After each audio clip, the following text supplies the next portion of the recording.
The America First president is letting the world come to him, holding court, holding hands. Canada's Prime Minister best study these moments. Please. He is next for that maybe long, potentially awkward first handshake. 19 seconds, by the way. That was how long that lasted with the Japanese Prime Minister. Strong hands. Is Justin Trudeau really ready? The government line is that everything should be fine as long as Prime Minister Trudeau keeps reminding President Trump of all that's at stake in keeping it friendly. The at least 35 states that count Canada as their largest export market, the 9 million American jobs that depend on Canada. It's a logical argument, it's worked in the past, but that might actually prove a problem because everything now feels so new. My intention to renegotiate NAFTA. Nothing is a given. We lose with Canada. Big lead, tremendous trade deficits with Canada. Sure, those were just campaign moments, but the heartburn lingers. Donald Trump has demonstrated again and again that he's extremely sensitive. So managing that personality is part of managing the Canada-U.S. relationship now. Roland Paris had the ear of the Prime Minister as an advisor during and after the election.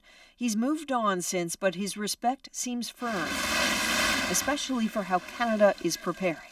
A buddy system at all levels of government, from the top on down, launching an American charm offensive, spreading the gospel that Canada matters. Then there's the supposed war room, a unit within the PMO just to handle current U.S.-Canada relations. Has there ever been a coordinator for U.S.-Canada relations in the PMO before? I think the closest comparison would be the way that the Government of Canada got organized very quickly after 9/11 to deal with the challenges of keeping the border open. But that was after a catastrophe. Yes. Two men who couldn't be more personally or politically different. Not exactly a catastrophe, but a situation. So it will be a true test for Prime Minister Trudeau and his government, but they've done everything right so far. Have they really? And they don't have a clue. They don't have a clue?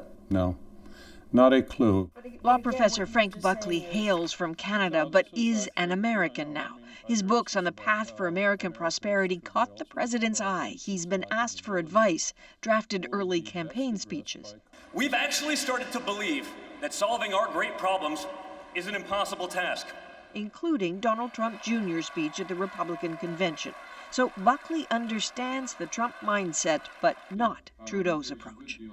We're hearing noises about how the relationship is great, but the interesting thing about those stories is the dateline is always Ottawa. It's as if the government bet the farm on Hillary Clinton and then woke up on the morning of November 9th and realized that was a bit of a mistake. But even then, they didn't really change course.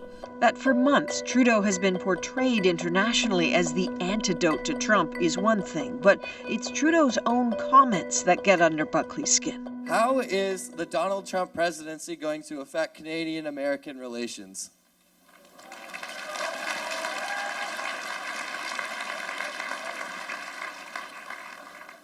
Everyone leans in close to listen to my answer right now. I'm never going to shy away from standing up for what I believe in, whether it's proclaiming loudly to the world that I am a feminist, whether it's understanding that immigration is a source of strength for us, and Muslim Canadians are an essential part of the success of our country today and into the future. Canadians may think the Prime Minister has avoided criticizing Trump, that the tweets have been subtle and smart. Not Buckley.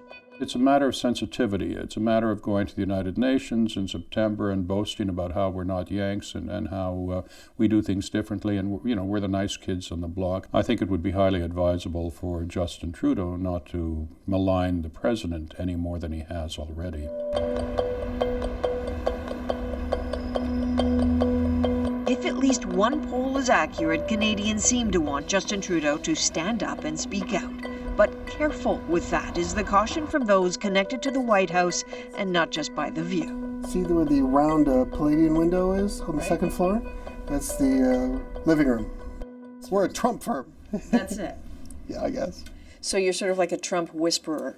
Barry Bennett was with the Trump campaign until he was fired. Same story with Corey Lewandowski. Fired, but still faithful. Together they've built a lobby firm.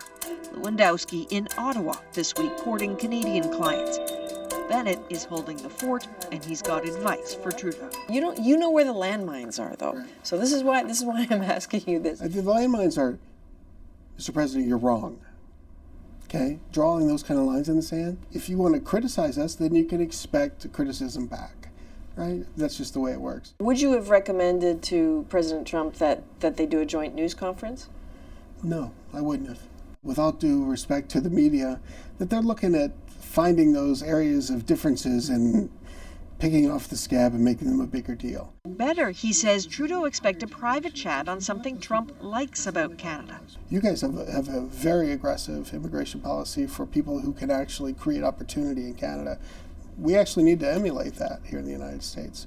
I can tell you what Jeff Sessions like. I can tell you, I guess, what Jared Kushner likes. What they like is the idea that Canada screens for immigrants who will make Canadians better off.